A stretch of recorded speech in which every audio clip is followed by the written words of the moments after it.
People wake up every morning blaming the world for their problems. They blame the government, the economy, their parents, their country, their luck. They say, if only I was born somewhere else, if only I had money, if only someone helped me. But here is a hard truth most people are afraid to hear. If you are still poor in 2026, it will not be because of where you started. It will be because of what you refused to change. Poverty is not only about money. Poverty is first a way of thinking, a way of reacting, a way of living every single day. Before money leaves your pocket, it leaves your mind. And if you don't fix the mind, no income, no opportunity, no miracle will ever be enough. Most people think being poor is about earning less. That's a small part of the story. The bigger problem is how people use their time, their energy, and their attention. Time is the only currency everyone receives equally. Rich people don't have more hours, they have better focus. Poor thinking wastes time on things that bring comfort, not progress. Endless scrolling, gossip, complaining, dreaming without doing, watching others win while doing nothing themselves. These habits feel harmless, but they slowly steal years from your life. If in 2026 your life looks the same as today, it's not bad luck, it's daily choices repeated quietly. One reason people stay poor is they wait for confidence before they act. They say, I'll start when I feel ready. But confidence is not something you find sitting on a sofa. Confidence is built after action, not before it. Jack Ma didn't feel confident when he failed exams, when he was rejected again and again, when people laughed at his English or his ideas.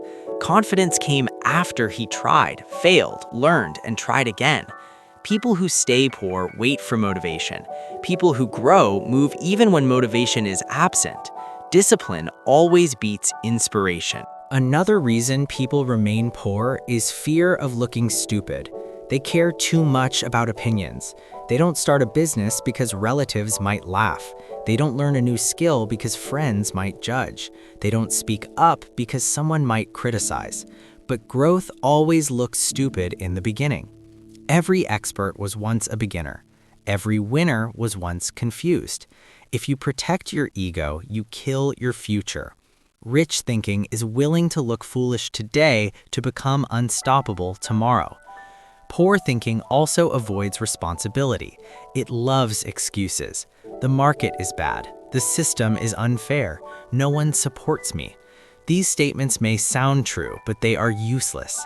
They give emotional relief, but no solution. Responsibility is power. The moment you say, this is my life, my fault, my control, you become dangerous. In a good way. You stop waiting. You start building. Responsibility turns victims into leaders.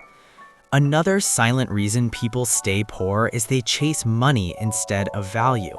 They ask, how can I make money fast instead of how can I become useful? Money is a byproduct of value. When you solve problems, money follows.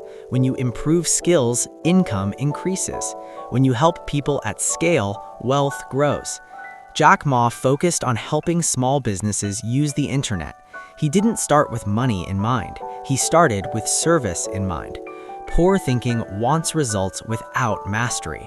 Rich thinking wants mastery, knowing results will come. Many people stay poor because they never invest in themselves.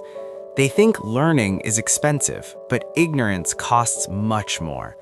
They will spend money on clothes, phones, food, entertainment, but hesitate to buy a book, take a course, or learn a skill. Your mind is your biggest asset. If you don't upgrade it, your life stays outdated. In the digital world, skills are more powerful than degrees. What you can do matters more than what you studied. If you are poor in 2026, ask yourself how many skills you seriously tried to learn between now and then. Another reason is emotional decision-making. Poor thinking reacts. Rich thinking responds. When emotions control your choices, money disappears. Emotional spending, emotional quitting, emotional arguments, emotional laziness. Emotional intelligence is not optional, it's survival. The ability to stay calm, think long-term, and act logically under pressure separates those who grow from those who struggle. The world doesn't reward emotional comfort, it rewards emotional control. People also stay poor because they want guarantees. They ask, what if it fails? But nothing meaningful comes with guarantees. Jobs don't guarantee security, businesses don't guarantee success. Even life doesn't guarantee tomorrow. Rich thinking understands risk is unavoidable. The goal is not to avoid risk, but to manage it. Learn, start small, fail cheap, improve fast. Poor thinking avoids risk and stays stuck. Rich thinking takes calculated risks and moves forward. Another painful truth is poor people often surround themselves with poor thinking. Not poor in money, but poor in mindset. People who complain, doubt, mock ambition, and fear change. Energy is contagious. If everyone around you is comfortable being average, you will struggle to become exceptional. Jack Ma often talked about the importance of learning from people smarter than you. Your environment shapes your standards. If your circle doesn't challenge you, it chains you. Many people remain poor because they underestimate consistency. They want big wins fast. When results don't come quickly, they quit. But success is boring. It's repeating small actions when no one is watching, learning every day, improving slightly, showing up even when tired. Poor thinking wants excitement. Rich thinking wants progress. The gap between where you are and where you want to be is filled with patience and persistence. Another reason is people don't respect money. They either fear it or worship it. Both are dangerous. Money is a tool, not a god. Poor thinking sees money as something to spend. Rich thinking sees money as something to deploy. Spending creates pleasure. Investing creates freedom. If all your money goes into consumption, you stay trapped. If some of it goes into learning, building, and creating assets, your future changes. People also stay poor because they don't plan. They live day to day, reacting to problems instead of preparing for opportunities. Planning is not about predicting everything. It's about direction. Without a direction, effort is wasted. You don't need a perfect plan. You need a clear target. Jack Ma always spoke about vision. Vision gives suffering meaning. When you know where you're going, sacrifices make sense. Another reason people remain poor is they confuse busyness with productivity. They feel tired and think they are working hard, but hard work without focus is just exhaustion. Rich thinking asks, is this moving me forward? Poor thinking asks, am I busy? Learn to say no. Learn to protect your time. Learn to work on what matters, not what feels urgent. Most people live their entire lives inside invisible walls. Walls built not by others, but by their own minds. They wake up, go to work, chase goals, and wonder why they feel stuck. Why no matter how much they try, they can't seem to break through. It's not luck holding them back. It's not resources. It's not timing. It's their beliefs, the stories they keep telling themselves about who they are and what's possible. You see, the most powerful prison in the world doesn't have bars. It has thoughts. And until you learn to change those thoughts, you'll keep reliving the same patterns. You'll keep playing small. You'll keep settling for less than what you're capable of.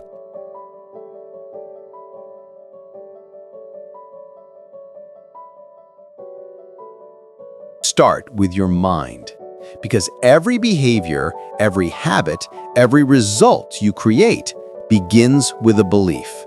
And if that belief says, I'm not enough, I'll never succeed, or people like me don't win, then no matter how hard you work, your subconscious will sabotage your progress. Here's the truth. Your mind is not your enemy. It's your most powerful ally, but only when you teach it how to work for you, not against you. When you were a child, your brain was in what's called a programmable state. You absorbed beliefs without questioning them. You heard things like, money doesn't grow on trees, don't dream too big, or people like us can't do that. Those phrases, repeated often enough, became your mental software. And now, years later, that old programming is still running your life, silently shaping your decisions. You may say you want success, but if deep down you don't believe you deserve it, you'll always find ways to avoid it. You'll procrastinate. You'll get busy doing the wrong things. You'll self-sabotage right before the finish line. And then you'll say, see, it never works for me. That's the loop of limiting belief. So, how do we break it? How do we reprogram the mind? It starts with awareness. You can't change what you don't recognize. You've got to see the belief before you can break it. Ask yourself, what stories have I been repeating about myself? I'm not disciplined. I'm not confident. I always mess things up. I don't have what it takes. Every time you repeat those phrases, you reinforce the same code inside your brain. But here's the good news. Your brain is plastic. It's adaptable. It learns. It rewires. The same way it learned fear, it can learn courage. The same way it learned limitation, it can learn possibility. Science calls this neuroplasticity, your brain's ability to create new pathways through repetition and emotion. In other words, every time you choose a new thought, a new response, a new habit, you're literally reshaping your brain.